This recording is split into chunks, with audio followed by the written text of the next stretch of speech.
Olá, meus irmãos.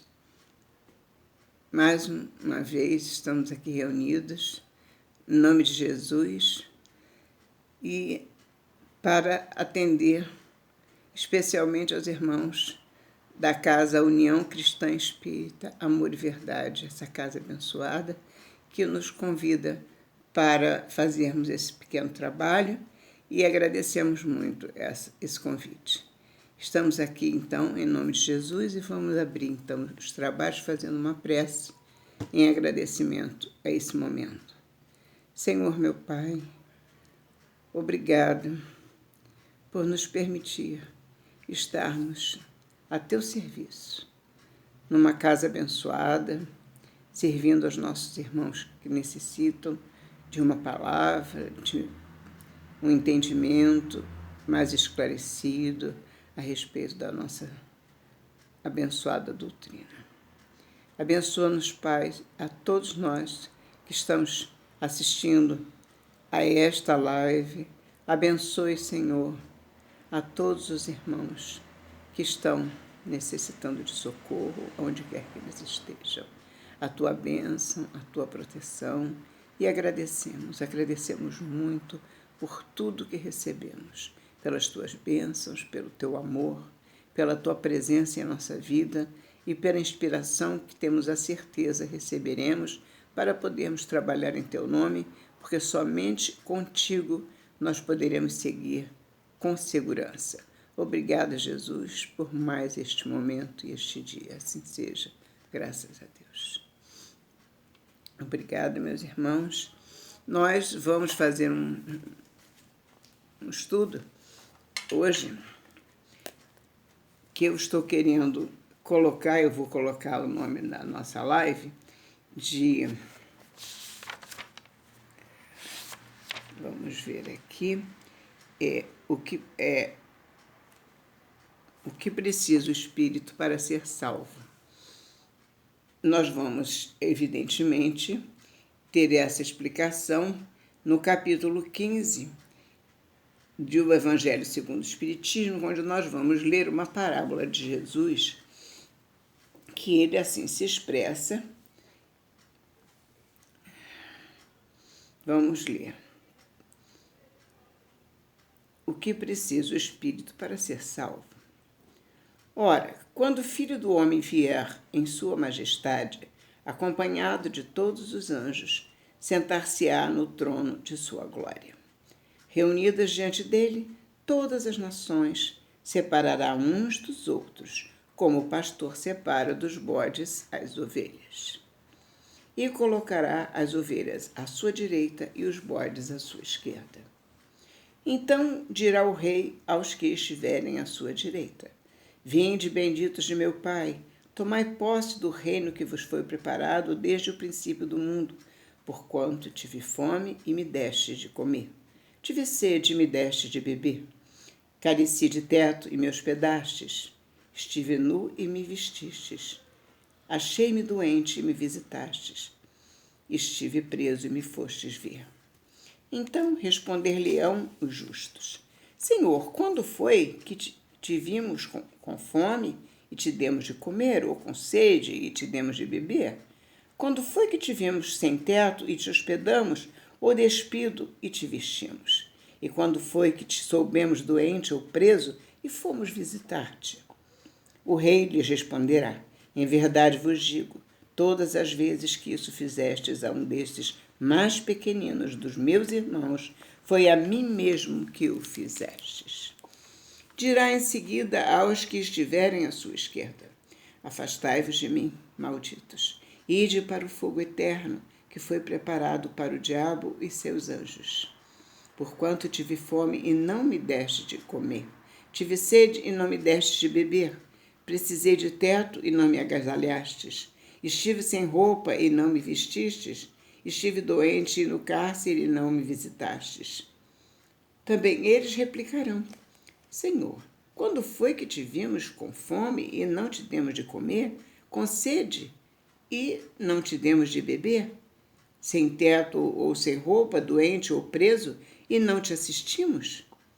Ele então lhes responderá: Em verdade vos digo, todas as vezes que faltastes com assistência a um destes mais pequenos, deixastes de tê-la para comigo mesmo.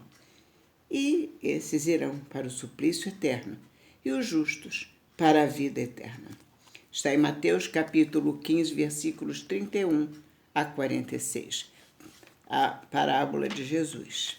Nela nós encontramos a explicação que Jesus não pôde dar naquela época aos seus seguidores, porque se tratava de um povo simples, humilde, que não entendia os ensinamentos do Espírito.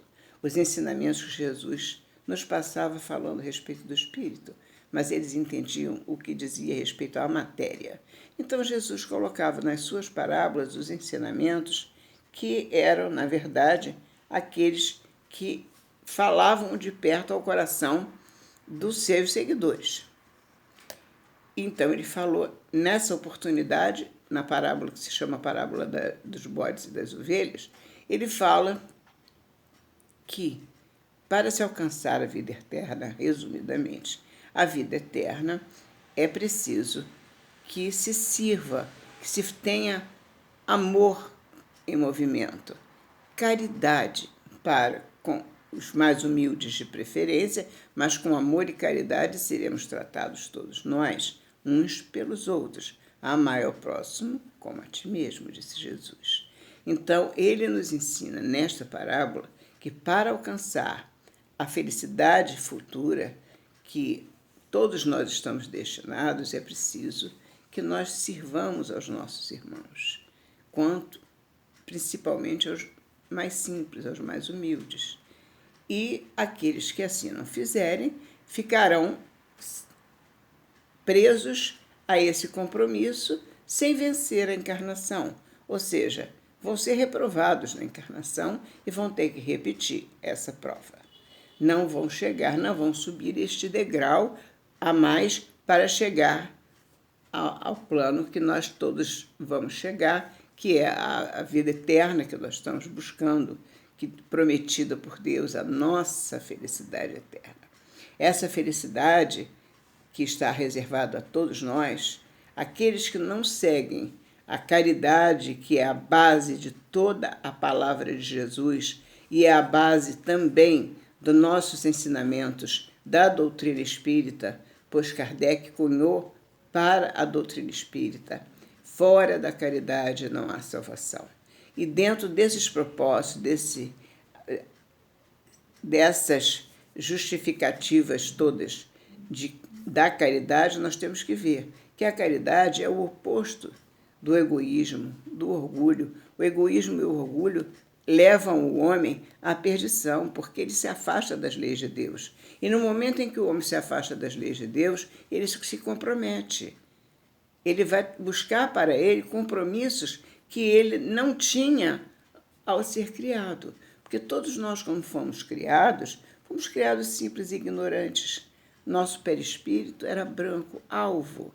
E esse perispírito alvo era acompanhado, o nosso espírito era acompanhado no nosso livre-arbítrio. E com o livre-arbítrio nós praticamos muitas situações que nos levaram a burlar as leis de Deus. E no momento em que nós agimos contra essas leis, nós fazemos um movimento contra a palavra de Deus. Porque a palavra de Deus é o amor. A palavra de Deus é praticar caridade para todos os irmãos necessitados. Não só os necessitados, mas amar ao próximo como a nós mesmos, especialmente os mais necessitados. E nesse momento nós temos que buscar essa felicidade futura quando fizermos o bem. No momento em que nós não praticamos o bem e não servimos a Jesus através dos nossos irmãos, nós estamos errando em nos ajustar às leis divinas.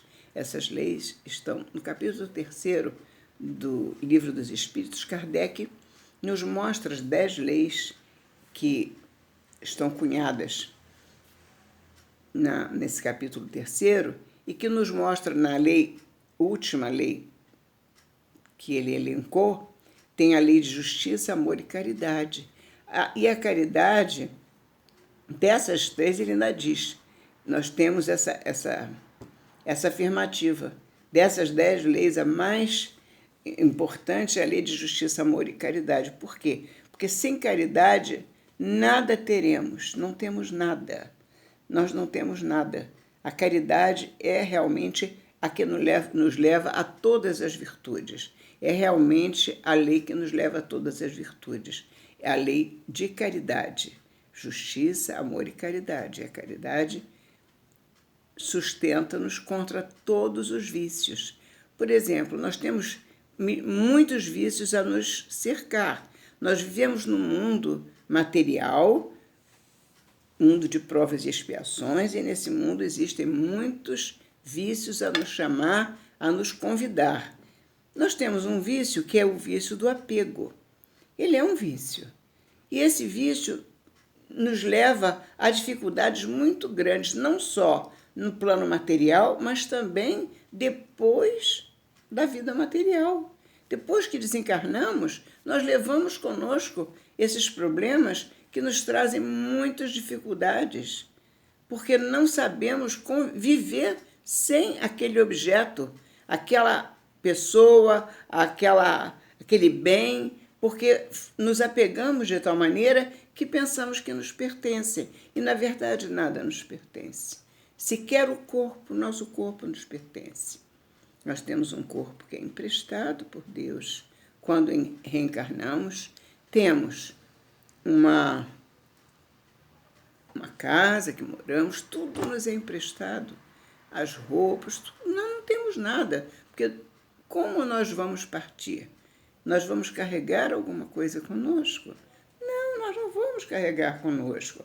Então, o que vai ficar aqui foi apenas empréstimo, que nós usamos e devemos usar com parcimônia, porque não devemos abusar, tudo deve ser o necessário.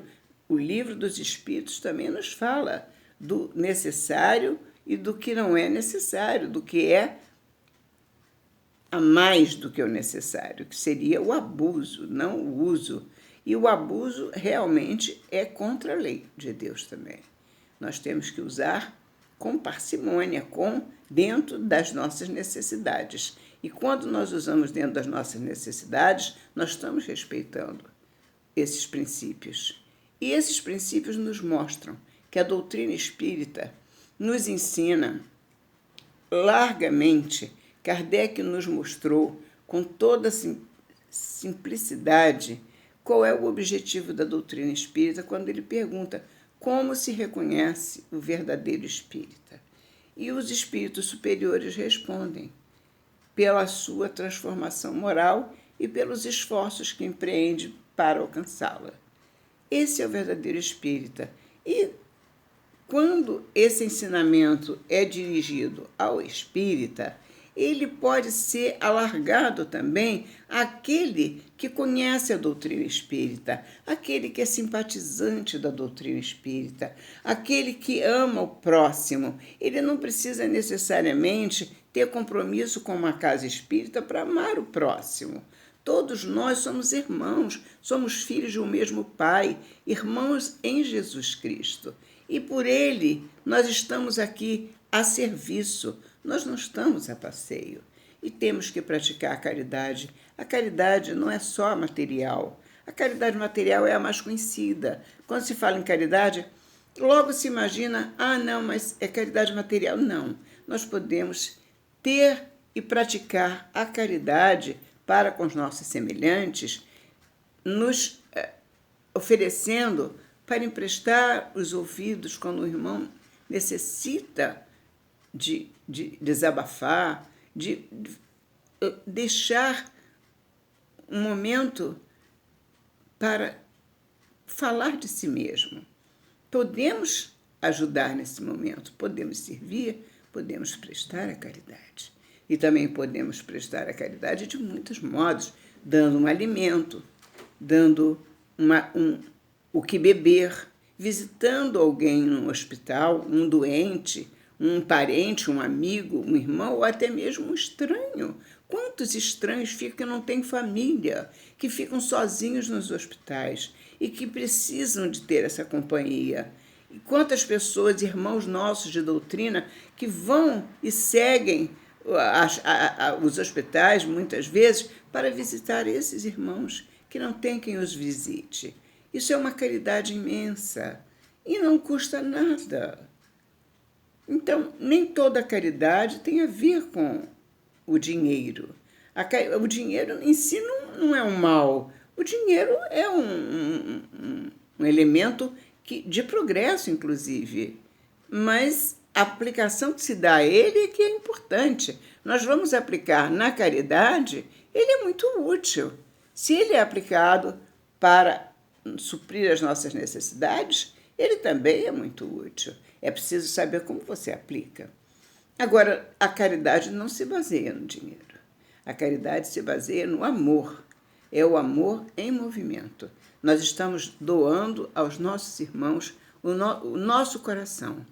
Aquilo que vai no nosso coração, que é o nosso amor. Então, o nosso amor pode ser dividido em muitos momentos, em muitas situações. Todas as vezes que nos doamos aos nossos irmãos, nós estamos servindo. E ao servir, nós estamos praticando a caridade. E ao praticar a caridade, nós estamos amando. E estamos seguindo a vontade do nosso Mestre Jesus. Jesus que tanto fez por nós, que tanto nos ensinou, que deixou, não escrito, mas deixou tudo o que nós precisamos saber. Jesus nos disse, nos ensinou, e os seus apóstolos, depois de Jesus, escreveu todos esses, esqueci a palavra agora, escreveu todos esses ensinamentos de Jesus e que ficaram para a posteridade. E que hoje nós podemos estudar graças a esses irmãos que escreveram todos os ensinamentos de Jesus. Jesus veio para nos mostrar como se faz para ser um espírito iluminado. Nós vamos ser um espírito iluminado e seremos porque vamos crescer para isso. Vamos trabalhar para isso. Estamos no caminho. Agora, se eu me comprometo perante as leis de Deus, se perante as leis de Deus eu não cumpro com o meu compromisso, eu vou ter expiações nas próximas encarnações. E aí eu vou ter, além das provas, eu vou ter que cumprir também a parte da expiação, porque elas terão que ser resgatadas, porque a lei não pode ser aviltada, ela não pode ser derrogada. Então, quando existe a lei de Deus e ela não é cumprida, nós estamos adquirindo um compromisso que temos que pagar. É um débito perante as leis de Deus. Esse débito tem que ser pago. Ele não pode ficar em aberto. Nesse momento, nós ficamos, então, numa outra encarnação, quando compromissados, com provas a cumprir na nova encarnação e expiações de erros cometidos em encarnação passada. Temos que, então, ter esse compromisso conosco e para com Jesus, que é todo amor para nós, que nos ensinou tudo o que devemos fazer, tudo o que podemos fazer para levar adiante as nossas encarnações, o nosso modo de viver, a nossa maneira de vencer as nossas imperfeições. Ser um verdadeiro espírita, lutando a cada dia para vencer as nossas imperfeições. Ser amanhã melhor do que hoje. Então, assim se reconhece o verdadeiro espírita, aquele que luta para vencer as suas más tendências. Porque todos nós temos más tendências. Nós não somos espíritos puros. Nós somos falíveis ainda, muito. Erramos muito. Mas estamos no caminho. E se o caminho se nos apresenta, é preciso que eu me esforce para seguir aquele caminho para o lado certo, ou seja, o lado da direita. Porque se eu escolher o lado da esquerda, eu vou me comprometer, como disse Jesus na parábola. Então, eu preciso me transformar, eu preciso me melhorar. E quando eu começo a pensar em me melhorar, eu começo a crescer perante o meu caminho. Eu vou mais um degrau acima, até que na outra encarnação eu já subi alguns degraus e já posso estar muito mais perto dessa felicidade futura. Meus irmãos, eu gostaria de passar para vocês do Livro da Esperança. É uma mensagem muito interessante, que eu não vou ler a mensagem toda, mas vou ler uma parte da mensagem muito útil ao nosso estudo, porque ele fala também do capítulo 15 do Evangelho segundo o Espiritismo, e é Emmanuel quem nos passa essa mensagem pela psicografia de Chico Xavier, chamada Concessões. E ele diz: enquanto podes agir no corpo terrestre, medita, de quando em quando, naqueles que largaram sob regime de compulsória os talentos que o mundo lhes confiou.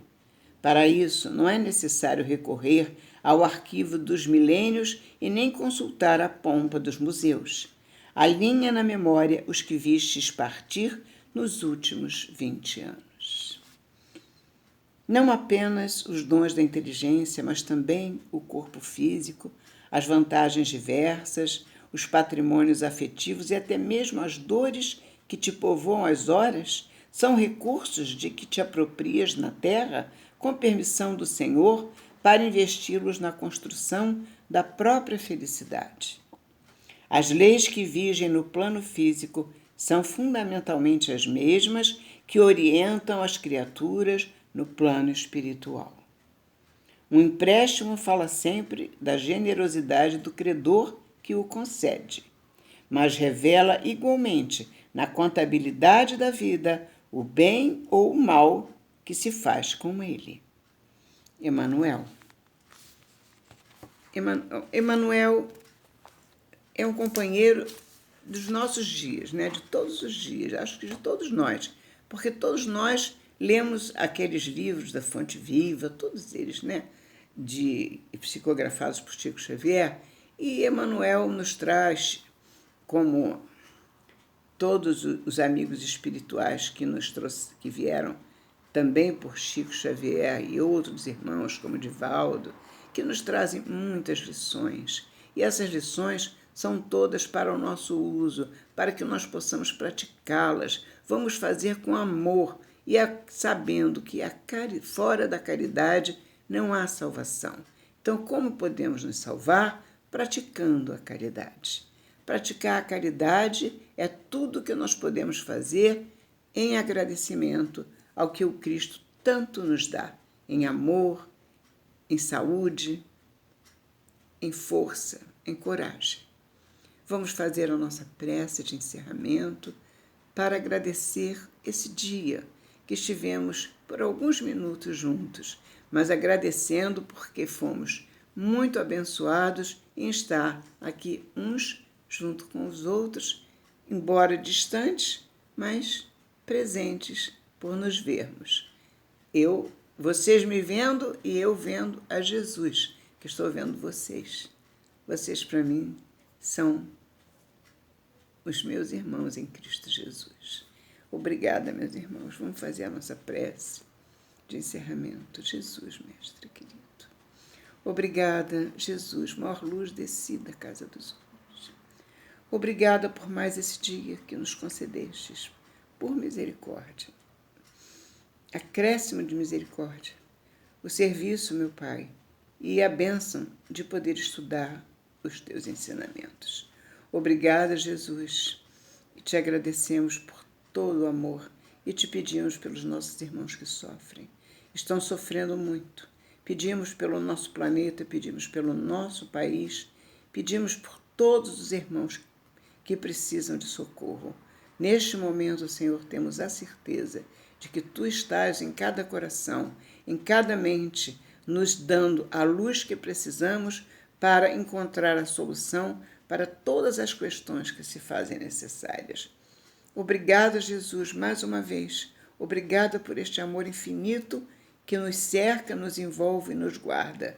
E temos a certeza de que o momento que nós estamos vivendo de dificuldade há de passar, porque a Mãe Santíssima, a nossa Mãe Santíssima, Mãe de Jesus, nos disse: tudo passa. Obrigada, Jesus. Obrigada. Assim seja. Graças a Deus. Obrigada, meus irmãos.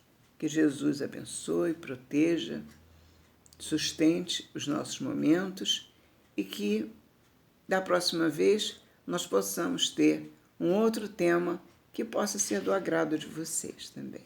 Tá bom, meus irmãos? Muito obrigada. Perdoe os meus erros, as minhas deficiências. E obrigado mais uma vez. Fiquem com Deus. Graças a Deus.